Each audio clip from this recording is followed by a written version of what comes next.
Welcome everybody to your first asynchronous module in this course. We will be covering quite a few really important things. We're going to be covering basic foundations to language arts, all the really important elements when you're teaching listening, speaking, reading, and writing.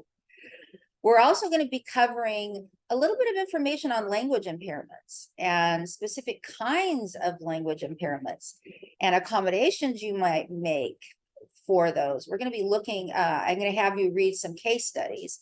And then I also want to give you a little bit of time to dive into academic vocabulary development. How do you develop vocabulary? Are there specific techniques that you could incorporate into your ICA unit? So I'm going to share my screen with you so I can walk you through how to complete this asynchronous module.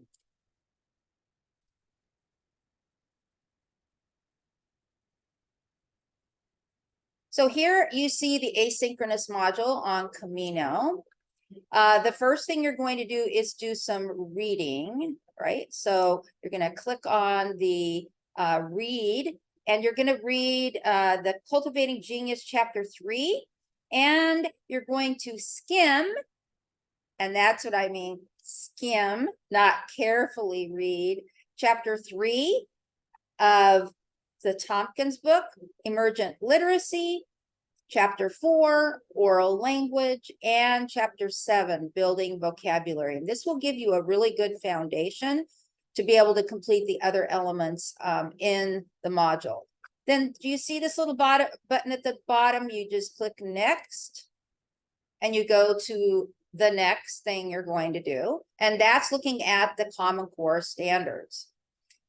So there are some slides that I've created that I would like you to read through that are going to introduce the Common Core standards and how to write language objectives for English language arts.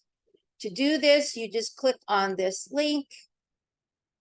The slides will come up, and you're going to read through these slides, watch some videos, think about some questions. So it shouldn't take you more than maybe 10 minutes to work through these, okay? These 5 slides.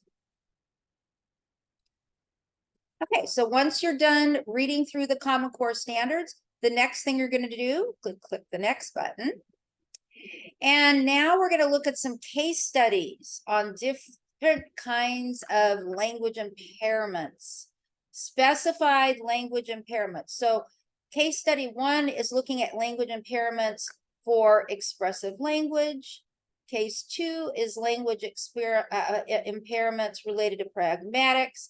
And then case 3 deals with language impairments related to receptive language. You only need to complete 1, not all 3, just 1.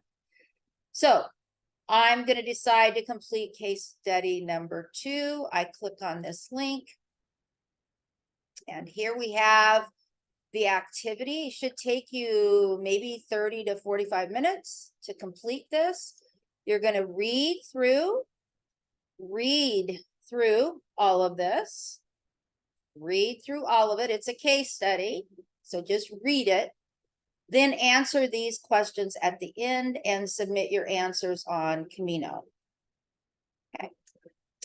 Now I go back to click on the next button. And here we're getting into those 5 self-paced reading modules that I want you to complete. All 5 of these areas are very important in teaching language arts. They're foundational. They're from the Reading Rockets website. I want you to read through each one, watch the associated videos, complete the pre-tests and the post-tests. When you complete the pre-test and the post-test, you will receive a letter of completion for each module. You'll upload all 5 of your letters of completion on Camino. So let's walk through the first one just so you can see what it's like. Here's phonological and phonemic awareness. You can see that here it says after completing this module and answering the post-test questions, you'll be able to download a certificate of completion. So here it talks a little bit about what is phonemic awareness, what is phonological awareness, what's the difference between the two.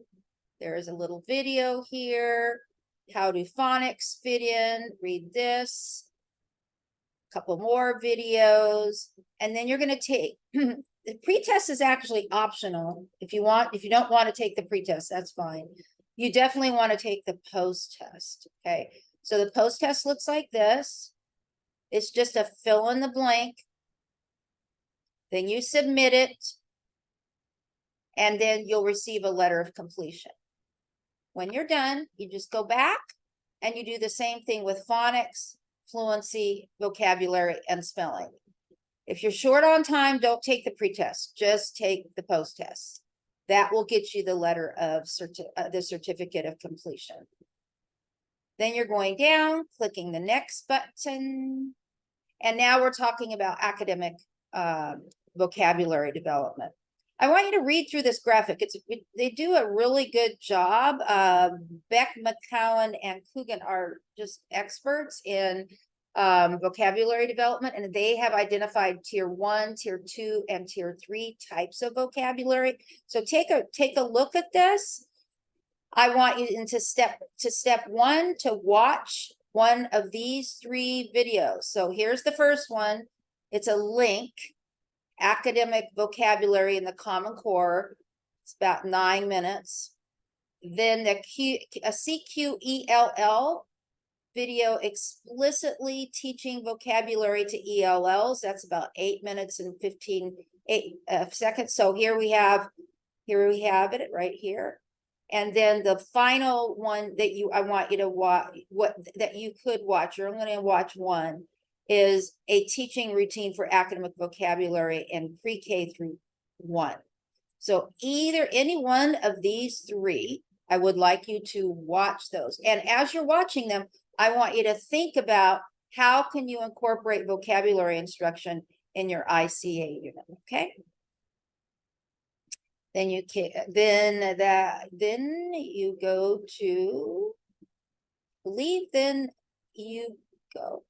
why it went there. Okay.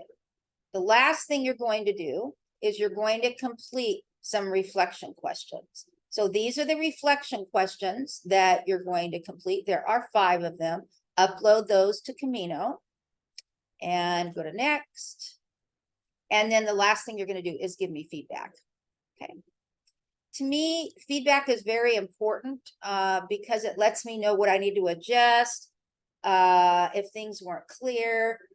So please give me some good, honest feedback. If you liked it, if you didn't like it. This module shouldn't take you more than 3 hours to complete. Do it little bits at a time. Don't just sit down and run through it all. Try, pace yourself through it so you don't feel so stressed out and it doesn't seem so overwhelming. If you have any questions, email me. You can call me. We can set up a Zoom appointment. I can walk you through it. Otherwise, I want to remind you that next week is also asynchronous, and I will shoot a little video for you on how to complete that one.